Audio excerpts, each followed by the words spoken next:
જામનગર મહાનગરપાલિકાની હદ વિસ્તારમાં મેગા ડિમોલેશન હાથ ધરાયું છે। રિવરફ્રન્ટ પ્રોજેક્ટ માટે ગેરકાયદે દબાણો હટાવવાની આ કામગીરી શરૂ કરવામાં આવી છે। અહીંના બચુનગર નદીના પટ વિસ્તારમાંથી દબાણોને તોડી પાડવામાં આવ્યા। 4 જેસીબીની મદદથી ગેરકાયદે દબાણો દૂર કરવામાં આવ્યા છે। મનપાની ટીમ અને પોલીસના બંદોબસ્ત વચ્ચે આ કામગીરી કરવામાં આવી।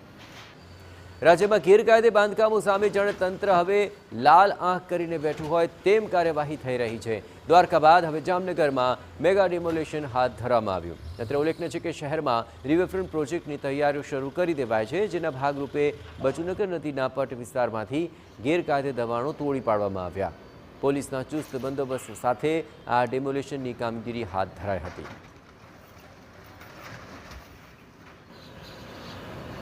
જામનગર મહાનગરપાલિકા દ્વારા વહેલી સવારથી જ નદીના પટમાં બચુનગર વિસ્તાર જે છે ત્યાં મેગા ડિમોલેશનની કામગીરી શરૂ કરવામાં આવી છે। નાના ટાપુઓ અને નાના શહેરો બાદ હવે મહાનગરોમાં પણ આ દબાણ હટાવની ઝુંબેશ આજથી શરૂ થઈ છે।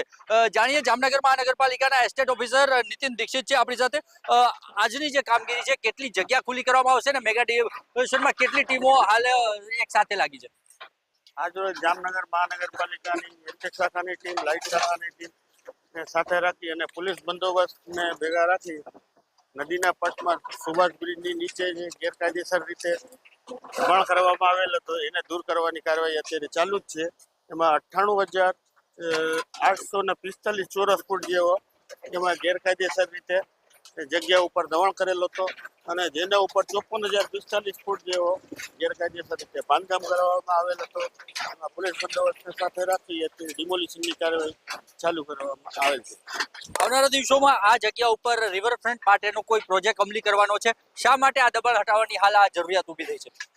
એ મહાનગરપાલિકાની જગ્યા છે અને દૂર કરવાની કાર્યવાહી અત્યારે હાથ ધરવામાં આવેલ છે અને ભવિષ્યમાં એમાં જે કંઈ આયોજન છે એ કરવામાં આવશે। તો જામનગર શહેરના બચુનગર વિસ્તારમાં આજે મેગા ડિમોલેશનની કામગીરી શરૂ કરવામાં આવી છે। લગભગ 2 દિવસ ચાલનારા આ મેગા ડિમોલેશનમાં આશરે 16 કરોડથી પણ વધુની કિંમતની જમીન ખુલ્લી કરવામાં આવશે। દિવેશ વાળા, TV9 જામનગર।